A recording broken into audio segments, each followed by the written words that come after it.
رومیوں کو اسلام اور اہل اسلام کی ترقی قطعاً گوارا نہیں تھی۔ ان کے ہاں رہنے والا کوئی شخص مسلمان ہو جاتا تو اس کی زندگی خطرے میں پڑ جاتی۔ ان کی اس جرت اور بیجا غرور کو ختم کرنے کے لیے رسول اللہ صلی اللہ علیہ وسلم نے صفر 11 ہجری میں ایک بڑے لشکر کی تیاری شروع فرمائی تاکہ وہ روم کی فلسطینی سرزمین کو روند کر رومیوں کو خوفزدہ کر دے اور ان کی حدود پر واقع عرب قبائل کا اعتماد بحال کرے۔ اس سلسلے میں رسول اللہ صلی اللہ علیہ وسلم نے 700 فوجیوں کا ایک لشکر تیار فرمایا۔ سیدنا اسامہ بن زید رضی اللہ عنہ کو لشکر کا سالار مقرر فرمایا۔ یہ آزاد کردہ غلام سیدنا زید رضی اللہ عنہ کے بیٹے تھے۔ 28 صفر 11 ہجری کو بیماری کی حالت میں آپ نے سیدنا اسامہ رضی اللہ عنہ کا جھنڈا اپنے دست مبارک سے درست فرمایا۔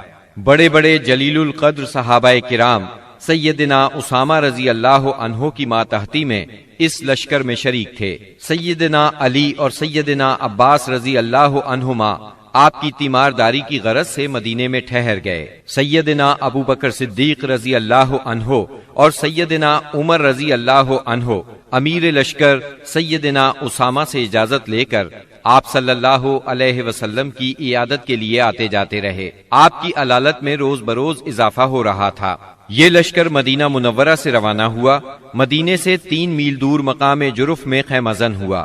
اس وقت رسول اللہ صلی اللہ علیہ وسلم کی بیماری کی تشویشناک خبریں موصول ہو رہی تھیں، چنانچہ اسامہ رضی اللہ عنہ اپنے لشکر کے ساتھ وہیں رکے رہے، بلکہ اللہ کے فیصلے کے انتظار میں ٹھہرنے پر مجبور ہو گئے۔ اور اللہ کا فیصلہ یہ تھا کہ یہ لشکر ابو بکر صدیق رضی اللہ عنہ کے عہد خلافت میں روانہ ہو۔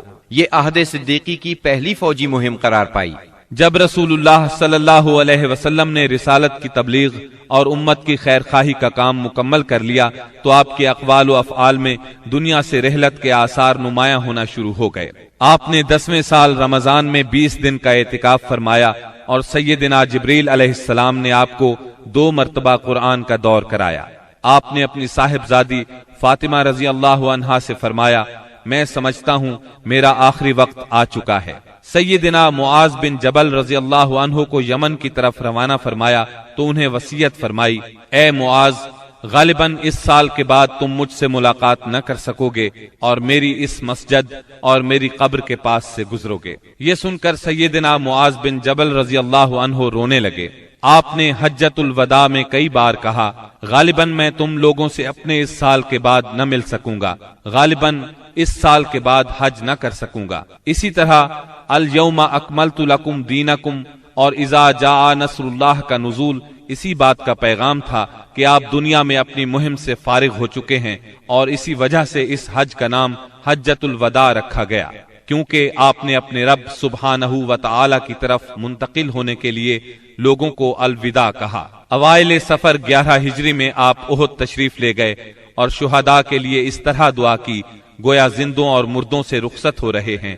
پھر واپس آ کر منبر پر تشریف فرما ہوئے اور فرمایا، میں تمہارا پیش رو ہوں اور تم پر گواہ ہوں، اللہ کی قسم اس وقت اپنا حوض دیکھ رہا ہوں، مجھے زمین یا زمین کے خزانوں کی کنجیاں دی گئیں، اللہ کی قسم مجھے تم پر یہ خوف نہیں کہ تم میرے بعد شرک کرو گے، بلکہ اس کا اندیشہ ہے کہ دنیا میں ایک دوسرے سے آگے نکلنے کی دوڑ میں لگ جاؤ گے۔ ماہ سفر کے آخر میں آپ رات کے وقت بقیع غرقد تشریف لے گئے، اہل بقیع کے لیے دعائے مغفرت کی اور فرمایا، ہم بھی تم سے آن ملنے والے ہیں۔ ماہ سفر کے آخری پیر کو رسول اللہ صلی اللہ علیہ وسلم ایک جنازے میں بقیع تشریف لے گئے۔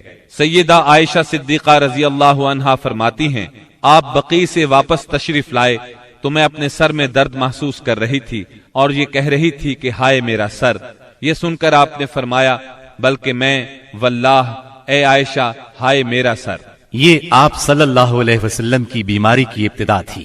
اس کے باوجود آپ باری باری سب بیویوں کے پاس دن گزارتے رہے، یہاں تک کہ مرض میں شدت آ گئی۔ اس وقت آپ سیدہ میمونہ رضی اللہ عنہا کے گھر میں تھے اور پوچھ رہے تھے، کل میں کہاں رہوں گا، میں کل کہاں رہوں گا؟ مطلب یہ تھا کہ مجھے سیدہ عائشہ رضی اللہ عنہا کے ہاں رہنے دیا جائے۔ چنانچہ ازواج مطہرات نے اجازت دے دی کہ آپ جہاں چاہیں رہیں۔ آپ سیدنا فضل بن عباس اور سیدنا علی رضی اللہ عنہما کے سہارے پاؤں زمین پر گھسیٹتے ہوئے نکلے اور سیدہ عائشہ صدیقہ رضی اللہ عنہا کے گھر منتقل ہو گئے۔ سیدہ عائشہ صدیقہ رضی اللہ عنہا فرماتی ہیں، جب آپ میرے گھر تشریف لائے اور بیماری نے زور پکڑا تو آپ نے فرمایا، مجھ پر 7 مشکیزیں پانی ڈالو جن کا بندھن نہ کھولا گیا ہو، تاکہ میں لوگوں کو وصیت کر سکوں۔ چنانچہ ہم نے آپ کو سیدہ حفصہ رضی اللہ عنہا کے ایک لگن میں بٹھا کر مشکیزوں سے پانی ڈالا، یہاں تک کہ آپ نے ارشاد فرمایا، بس بس لوگوں تم نے کام پورا کر دیا۔ اس وقت آپ نے کچھ تخفیف محسوس کی اور مسجد میں تشریف لے گئے۔ سر پر پٹی بندھی ہوئی تھی، ممبر پر فروکش ہوئے اور بیٹھ کر خطبہ دیا اور لوگوں کو وصیت فرمائی، تم سے پہلے جو لوگ تھے وہ اپنے انبیاء اور بزرگوں کی قبروں کو سجدہ گاہ بنا لیتے تھے، تم لوگ قبروں کو سجدہ گاہ نہ بنانا، میں تمہیں اس سے منع کرتا ہوں۔ اور فرمایا، یہود و نصارہ پر اللہ کی لعنت، انہوں نے اپنے انبیاء کی قبروں کو سجدہ گاہ بنایا۔ مزید فرمایا، تم لوگ میری قبر کو بت نہ بنانا کہ اس کی پوجا کی جائے۔ پھر آپ نے خود کو قصاص کے لیے پیش کیا، انصار کے متعلق خیر کی وصیت فرمائی۔ پھر فرمایا، ایک بندے کو اللہ نے اختیار دیا کہ وہ دنیا کی چمک دمک اور زیب و زینت میں سے جو چاہے لے لے، یا اللہ کے پاس جو کچھ ہے اس کو اختیار کرے، تو اس بندے نے اللہ کے پاس جو کچھ ہے اس کو اختیار کیا ہے۔ سیدنا ابو سعید خدری رضی اللہ عنہ فرماتے ہیں، یہ سن کر ابو بکر صدیق رضی اللہ عنہ رونے لگے اور فرمایا، ہم اپنے ماں باپ کے ساتھ آپ پر قربان۔ ابو سعید خدری رضی اللہ عنہ فرماتے ہیں، ابو بکر صدیق رضی اللہ عنہ کی اس بات پر ہمیں حیرت ہوئی، لیکن چند دن بعد معلوم ہوا کہ جس بندے کو اختیار دیا گیا تھا وہ خود رسول اللہ صلی اللہ علیہ وسلم تھے، اور ابو بکر ہم سب سے زیادہ صاحب علم تھے کہ بات کو اسی وقت سمجھ گئے تھے۔ اس کے بعد رسول اللہ صلی اللہ علیہ وسلم نے ابو بکر صدیق رضی اللہ عنہ کی تعریف کی اور ان کے دروازے کے سوا مسجد میں کھلنے والے تمام دروازے بند کرنے کا حکم فرمایا۔ اسی دن آپ نے وصیت کی کہ یہود و نصارہ اور مشرکین کو جزیرۃ العرب سے نکال دیا جائے اور وفد کو اسی طرح نوازا جائے جس طرح آپ نوازا کرتے ہیں۔ آپ نے نماز، غلاموں اور لونڈیوں کے بارے میں بھی وصیت فرمائی اور فرمایا، میں تم میں 2 چیزیں چھوڑ رہا ہوں، جب تک ان دونوں کو مضبوطی سے تھامے رہو گے ہرگز گمراہ نہیں ہوگے، کتاب اللہ اور میری سنت۔ مرض کی شدت کے باوجود آپ نمازیں خود پڑھاتے رہے، لیکن اس دن یعنی جمعرات کو جب عشاء کا وقت ہوا تو آپ نے لگن میں غسل فرمایا تاکہ مرض میں کمی ہو جائے۔ اٹھنے لگے تو غشی طاری ہو گئی، پھر افاقہ ہوا تو دوبارہ غسل فرمایا، پھر اٹھنے لگے تو اس بار بھی غشی ہو گئی، تیسری بار غسل فرمایا، اٹھنے لگے تو پھر غشی طاری ہو گئی۔ آخر آپ نے ابو بکر صدیق رضی اللہ عنہ کو کہلا بھیجا کہ وہ لوگوں کو نماز پڑھائیں۔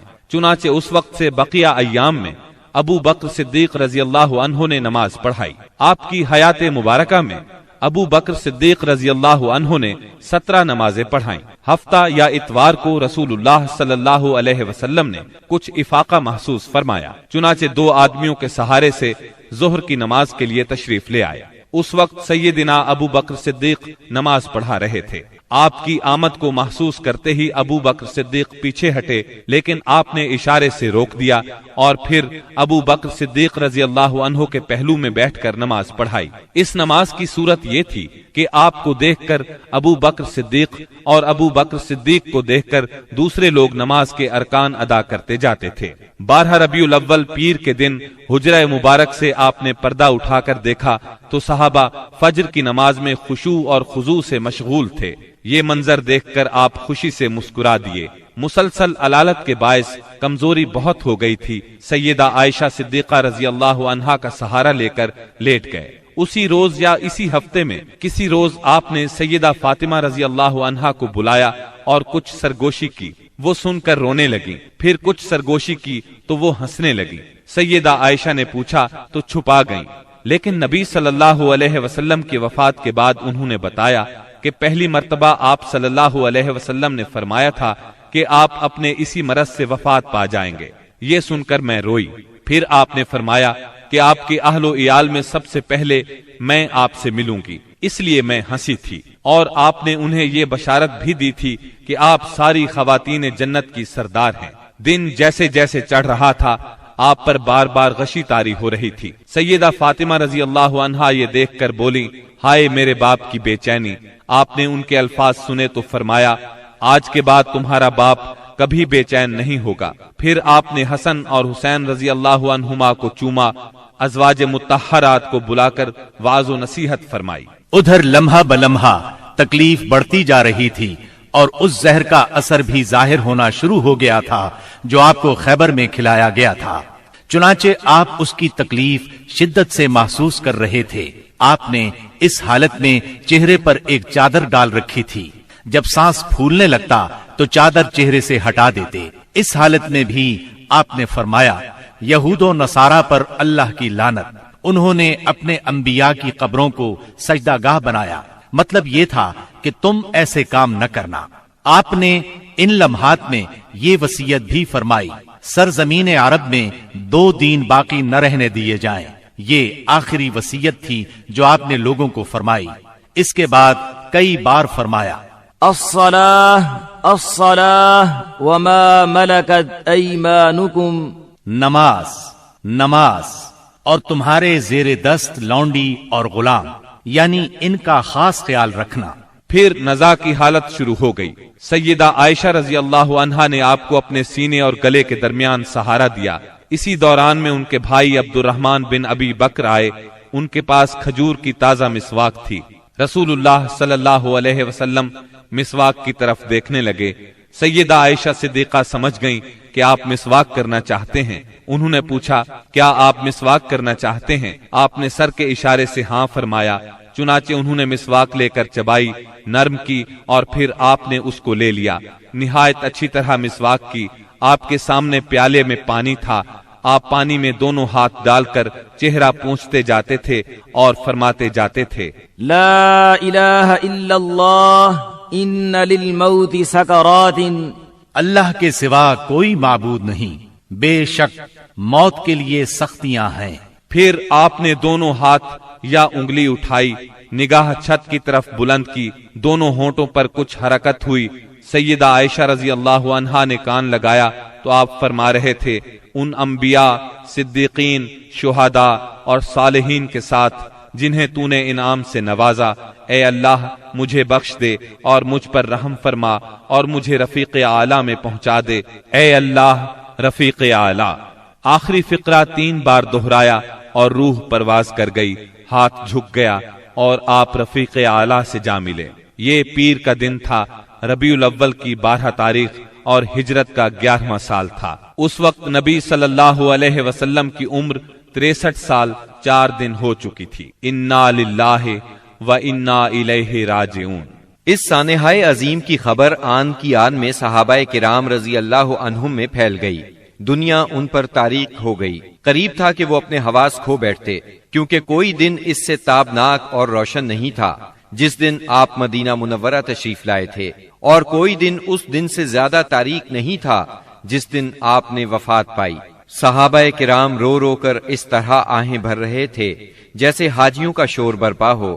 دوسری طرف سیدنا عمر رضی اللہ عنہ کی رنج اور غم سے یہ حالت تھی کہ مسجد کے صحن میں کھڑے فرما رہے تھے، رسول اللہ صلی اللہ علیہ وسلم اس وقت تک وفات نہیں پا سکتے جب تک کہ اللہ تعالی منافقین کو فنا نہ کر دے۔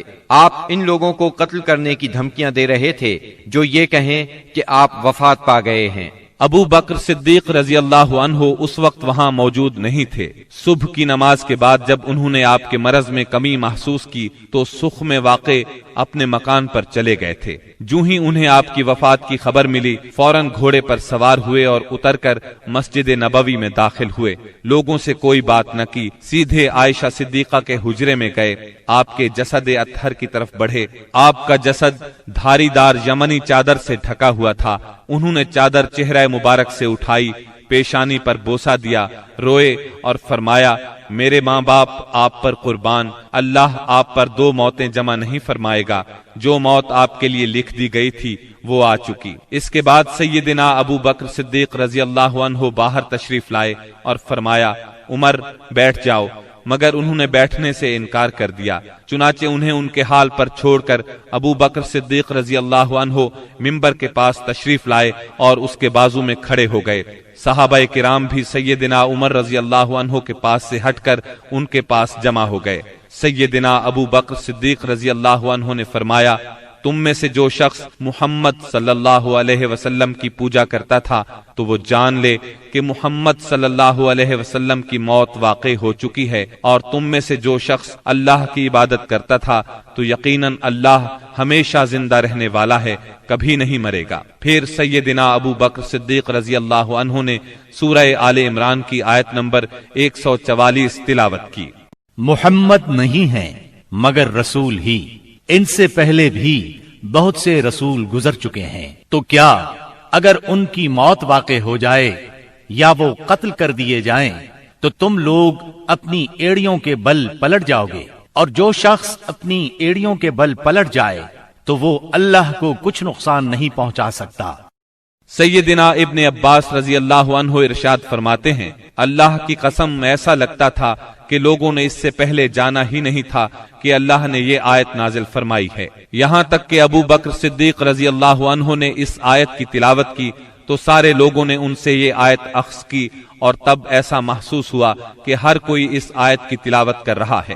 خود سیدنا عمر رضی اللہ عنہ کا ارشاد ہے، اللہ کی قسم میں نے جو ہی سیدنا ابو بکر صدیق رضی اللہ عنہ کو یہ آیت تلاوت کرتے سنا تو جان گیا کہ یہ حق ہے، پس میں ٹوٹ کر رہ گیا، یہاں تک کہ میرے پاؤں مجھے اٹھا ہی نہیں رہے تھے، اور میں زمین کی طرف لڑھک گیا، اور میں نے جان لیا کہ واقعی نبی اکرم صلی اللہ علیہ وسلم کی وفات ہو چکی ہے۔ اس آیت کا سننا تھا کہ صحابہ کرام کی آنکھیں کھل گئیں، اور ایسا معلوم ہوا کہ یہ آیت آج ہی اتری ہے۔ ہر صحابی کی زبان پر یہی آیت تھی، اسی کا چرچا تھا۔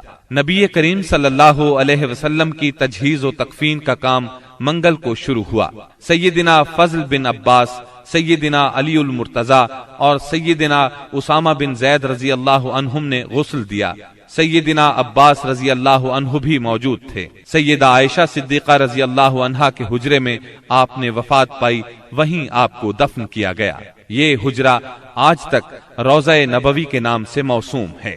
اللهم صل على محمد وعلى آل محمد كما صليت على إبراهيم وعلى آل إبراهيم إنك حميد مجيد۔ اللهم بارك على محمد وعلى آل محمد كما باركت على إبراهيم وعلى آل إبراهيم إنك حميد مجيد۔